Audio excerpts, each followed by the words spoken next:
नमस्कार दोस्तों, हमारे YouTube चैनल में आपका बहुत बहुत स्वागत है। आज की वीडियो में हम चर्चा करेंगे कि स्विंग ट्रेडिंग क्या है, स्विंग ट्रेडिंग के क्या फायदे हैं और स्विंग ट्रेडिंग के लिए सेटअप कैसे तैयार करना है। इन सारी बातों की चर्चा करेंगे, तो वीडियो को शुरू से अंत तक जरूर देखें।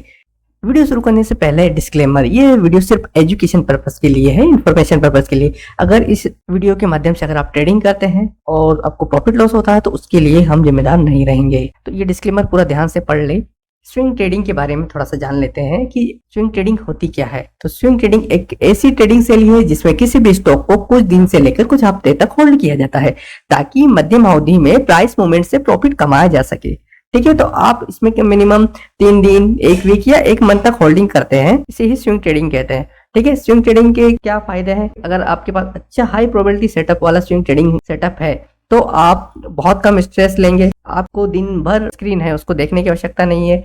आप बेटर रिस्क रिवार्ड रेशो अपना सकते हैं क्योंकि यहाँ पर आप फ्रिक्वेंटली ट्रेडिंग नहीं कर रहे हैं, इसलिए आपकी ब्रोकरेज भी कम लगती है और इंट्राडे से आपकी जो एक्यूरेसी है यहाँ पर थोड़ी ज्यादा होती है। ठीक है, तो ये किसके लिए सुटेबल है? अगर आप वर्किंग प्रोफेशनल है, बिगनर है या पोजिशनल ट्रेडर है या फिर आप पार्ट टाइम ट्रेडर है, इन सभी के लिए स्विंग ट्रेडिंग सबसे बेस्ट ऑप्शन है ट्रेडिंग के लिए। तो सबसे पहले हम यहाँ थोड़ा सा सिनारियो जान लेते हैं कि अभी हम जो सेटअप बता रहे हैं ये एफएनओ के जो 211 स्टॉक लिस्टेड है उन्हीं में हम ट्रेडिंग करेंगे। तो इनका थोड़ी सी साइकोलॉजी पता कर लेते हैं कि जो भी एफएनओ स्टॉक्स होते हैं उनकी मंथली एक्सपायरी होती है, तो इनके जो कॉन्ट्रैक्ट्स होते हैं ये मंथली एक्सपायरी पे एक्सपायर हो जाते हैं। इसमें क्या होता है कि कभी भी ये स्टॉक्स है ना, एक्सपायरी के 1 वीक पहले से ही या 20-25 के बाद से ही स्टॉक्स में क्या होती है, डाउनफॉल शुरू हो जाता है और ये डाउनफॉल 1 हफ्ते तक चलता है। ऐसा क्यों होता है? क्योंकि यहाँ पर बड़े ऑपरेटर्स होते हैं, उनकी बहुत सारी पोजीशंस ओपन रहती है, उनको क्लोज करने में उनको इतना टाइम लगता है। तो हम जो मंथ का जो लास्ट वीक है उसको हम रिसेशन या सेलिंग वाला वीक बोल सकते हैं। इसके बाद आप देखोगे इस चार्ट में तो 3 तारीख के बाद से यहाँ पर इसमें बाइंग शुरू हुई है। तो हम ये बोल सकते हैं कि भाई 1 तारीख से लेके 10 तारीख के बीच में यहाँ पे जो बड़े ऑपरेटर्स हैं वो स्टॉक को सिलेक्शन करते हैं, स्टॉक को फाइंड करते हैं कि किसमें उनको पोजीशंस बनानी है, किसमें उनको ज्यादा प्रॉफिट होगा। तो वो क्या करते हैं, 1 से 10 तारीख के बीच में स्टॉक्स को फाइंड आउट करते हैं, उनमें एक्यूमुलेशंस करते हैं, पोजीशंस को बनाते हैं। तो वो 10 तारीख के बाद उसमें रैली आ जाती है। तो ये रैली कंटिन्यू 20 से 25 तारीख तक रहती है। अगर वो 20 तारीख तक टारगेट हो गया तो ठीक है, अदरवाइज वो 25 तारीख तक भी जा सकता है टारगेट लेने के लिए। ठीक है, तो ये एक साइकोलॉजी है, कॉमन साइकोलॉजी। तो इसी साइकोलॉजी के बेस पे हम स्टॉक्स को फाइंड आउट करेंगे और फाइंड आउट करने के बाद उसमें हम प्रोबेबिलिटी सेटअप देखेंगे कि हमारा सेटअप बन रहा है कि नहीं बन रहा है, और उसके बाद उसमें हम एंट्री वगैरह लेके स्विंग ट्रेडिंग स्टार्ट करेंगे। ठीक है, तो स्विंग ट्रेडिंग के हम जनरली 2 स्ट्रेटजी यूज करेंगे। पहले स्ट्रेटजी में हम टाइम फ्रेम 1 आवर या 4 आवर का रखेंगे। एंट्री 15 मिनट के टाइम फ्रेम पे आप ले सकते हो। इस स्ट्रेटजी में क्या करते हैं कि जो भी मूविंग एवरेज है, हम यहाँ 2 मूविंग एवरेज का यूज करेंगे, 50 और 200 का। तो स्टॉक हमेशा 50 और 200 के मूविंग एवरेज के ऊपर होना चाहिए या 50 का नीचे से 200 के मूविंग एवरेज को क्रॉस ओवर करना चाहिए, उसको हम गोल्डन क्रॉस ओवर कहते हैं। अगर वहां पे कोई स्टॉक्स मिलता है तो वहां पर भी एंट्री कर सकते हैं और इसमें RSI 50 के ऊपर होना चाहिए, तभी जाके आप एंट्री लेंगे। तो ऐसे स्टॉक्स को हम स्कैनर के माध्यम से फिल्टर आउट करेंगे। दूसरा सेटअप हमारा है यहाँ पर फिबोनाची गोल्डन जोन के आधार पर हम यहाँ पर सेटअप्स बनाते हैं। इसमें क्या करते हैं कि हम एक रिसेशंस वाले पॉइंट को ढूंढते हैं। रिसेशन मतलब सेलिंग वाले। तो सेलिंग वाले हमने पॉइंट क्या देखा था कि किसी भी मंथ का जो लास्ट वीक होता है उसमें सेलिंग आती है, उसी वाले पॉइंट से हम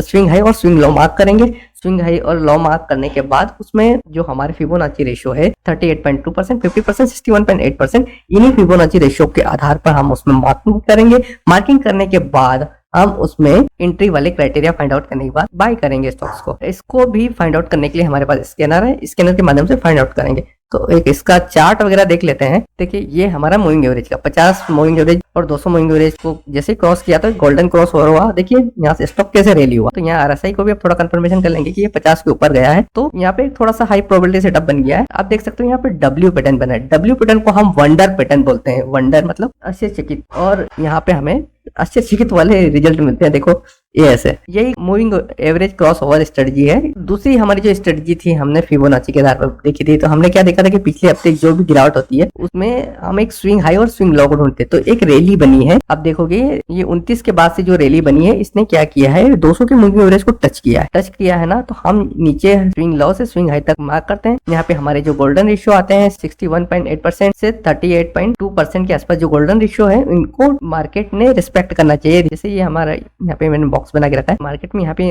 एक्यूमुलेशन हुआ, एक्यूमुलेशन होने के बाद यहाँ से मार्केट और यहाँ गोल्डन क्रॉस भी हुआ, तो हमारे पास डबल सेटअप है और RSI भी 50 के ऊपर चल रहा है। तो ये हमारा एक हाई प्रोबेबिलिटी सेटअप बन गया। और इसके बाद देख मार्केट मार्केट ये 8-10 दिन में गुम हो गया। अब बात कर लेते हैं स्कैनर की। तो ये स्कैनर हमने 7 डे से लगा के 1 साल तक यानी 365 दिन के लिए बना है। 365 दिन में जब भी हमारे ये सिनारियो कंप्लीट होंगे, जो हमारी जो स्ट्रेटेजीज है, पहली स्ट्रेटेजी फिबोनाची गोल्डन जोन वाली और दूसरी जो स्ट्रेटेजी है 50 और 200 के मूविंग एवरेज का गोल्डन क्रॉसओवर, इन 2 स्ट्रेटेजियों में से जो भी स्टॉक फिल्टर आउट होके आएंगे यहाँ पे हमें दिखेंगे। इन स्टॉक्स को हमें अपने चार्ट पे लगाना है। जैसे यहाँ पर हम सिप्ला को देख लेते हैं, यहाँ पे चार्ट पे आके को प्लॉट कर दिया, ठीक है। 4 आवर में देखा जाए तो ये बुलिश रन में है और 1 डे के चार्ट पर भी देखे बिल्कुल गोल्डन क्रॉस और आपको मिल रहा है। तो ऐसे आसानी से स्टॉक फिल्टर आउट हो जाएंगे, है ना।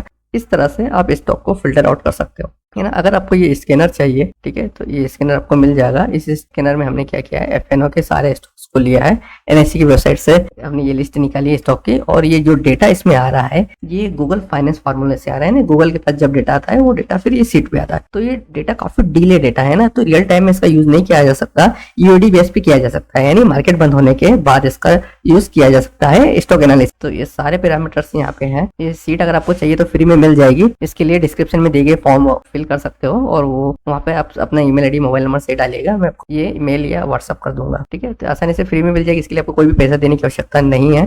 211 स्टॉक्स है ना। इन सारे स्टॉक्स में आप स्विंग ट्रेडिंग कर सकते हो, इंट्राडे ट्रेडिंग भी कर सकते हो। ये मैंने एस्टरडे के हिसाब से बनाया है ना। तो इस हिसाब से इन स्टॉक्स में आप अगर इंट्राडे में करना है तो इंट्राडे के लिए भी यहाँ से आप स्टॉक्स को फिल्टर आउट कर सकते हो। देखिए ये स्टॉक्स कोटक बैंक है ना। कोटक बैंक अगर आप इंट्राडे में करना चाहो तो कोटक बैंक को भी देख लेते हैं। देखिए कोटक बैंक 200 और इसके ऊपर ही है, ठीक है, 50 के, और ये बिल्कुल आप बाइंग जोन में इसको कंसिडर कर सकते हो, है ना। तो ऐसे स्टॉक्स में अगर आप ट्रेडिंग करोगे तो अच्छा पैसा बनेगा, है ना। मैं इसमें जो भी बाय सेल की रिकमेंडेशन दे रहा हूँ ये सिर्फ अभी वीडियो बनाने के लिए, एजुकेशन पर्पस के लिए दे रहा हूँ, है ना। अगर इस पे आप कोई भी बाय सेल करते हैं, उसका जो भी प्रॉफिट लॉस होता है उसके आप स्वयं जिम्मेदार रहेंगे, ठीक है। तो ये स्कैनर के माध्यम से सारे फिल्टर आउट होके जाएंगे। अभी स्कैनर पूरा बना नहीं, कंप्लीट नहीं हुआ है। जैसे कंप्लीट हो जाएगा मैं इसको पब्लिकली अवेलेबल करवा दूंगा। रिस्क मैनेजमेंट बहुत ही इंपॉर्टेंट पार्ट है स्टॉक मार्केट में ट्रेडिंग के लिए। तो अब यहाँ पर रिस्क मैनेजमेंट की बात कर लेते हैं। तो रिस्क मैनेजमेंट आपकी कैपिटल का 1% से ज्यादा नहीं होना चाहिए। जैसे अगर आप 1 लाख इन्वेस्टमेंट कर रहे हैं तो आपका जो रिस्क होगा पर स्टॉक 1000 रुपए होगा। 1000 से अगर ज्यादा लॉस हो रहा है आप उसको काट दोगे। किसी भी स्टॉक में मैक्सिमम 20% से ज्यादा नहीं लगाना है। आपकी मैक्सिमम 5 ओपन पोजीशन से ज्यादा नहीं होनी चाहिए। रिस्क रिवार्ड रेशियो हमेशा 1:2 ही रखना है। सबसे पहले आपको यहाँ पे रिस्क मैनेजमेंट में ये ध्यान रखना है कि सबसे पहले आप कैपिटल है उसको प्रोटेक्ट करना है, के बाद प्रॉफिट आएगा। कॉमन मिस्टेक लोग क्या करते हैं, यहाँ पे जो ट्रेडर लोग होते हैं वो कॉमन मिस्टेक ये करते हैं कि कोई भी स्टॉक से, जो वीक स्टॉक से डाउन ट्रेंड में चल रहा है कि भाई यहाँ से जाएगा यहाँ से जाएगा, तो उस हिसाब से वो रेंडमली बाइंग कर लेते हैं, ट्रेंड को इग्नोर कर देते हैं, है ना। स्टॉप लॉस तो लगाते ही नहीं है और ट्रेडिंग कर लेते हैं। क्योंकि अगर आपके सेटअप या आपके स्कैनर में अगर वो स्टॉक आया और आप उसको एनालिसिस करते हो और उस एनालिसिस के बाद फिट बैठता है तो गो हेड बाय करेंगे, अदरवाइज उसको नहीं करेंगे। इससे और ट्रेडिंग की जो लत है वो भी छूट जाएगी। कॉमन जो ट्रेडर होते हैं वो रिवेंज ट्रेडिंग करते हैं। ट्रेडिंग लो वॉल्यूम वाले स्टॉक्स में आपको नहीं करनी है, जिसमें वॉल्यूम कम है ना, ऐसे स्टॉक्स में आपको ट्रेडिंग नहीं करनी है। मार्केट सेंटीमेंट के आपको इग्नोर नहीं करना है। मार्केट सेंटीमेंट में डाउन फॉल चल रहा है तो आपको कम कैपिटल लगाना है। जैसे अगर आप 1 लाख का कैपिटल लगा रहे थे तो आप 50,000 का कैपिटल लगाएंगे, क्योंकि अभी मार्केट का जो ट्रेंड है डाउन ट्रेंड चल रहा है। बचा के रखेंगे, अपॉर्चुनिटी अगर अच्छी मिलेगी वहां पर हम और स्टॉक्स को बाय करके प्रॉफिट को ग्रैब करने की कोशिश करेंगे। तो अगर साइकोलॉजी की बात करें तो जो प्रोफेशनल ट्रेडर होते हैं वो क्या करते हैं, कोई भी स्टॉक्स को बाय करने के बाद पेशेंस रखते हैं, डिसिप्लिन रखते हैं, रूल बेस्ड ट्रेडिंग करते हैं। मैंने आपको यही बताया कि जो 2 सेटअप बनाए हैं, सेटअप इसीलिए तो बनाते हैं कि हम उसमें रूल के हिसाब से अगर स्टॉक फिल्टर होके आता है तो ट्रेडिंग करेंगे, अदरवाइज नहीं करेंगे। तो रूल के हिसाब से ट्रेडिंग करने से इमोशन फ्री हो जाओगे, है ना, कंसिस्टेंट आपको प्रॉफिट मिलेगा।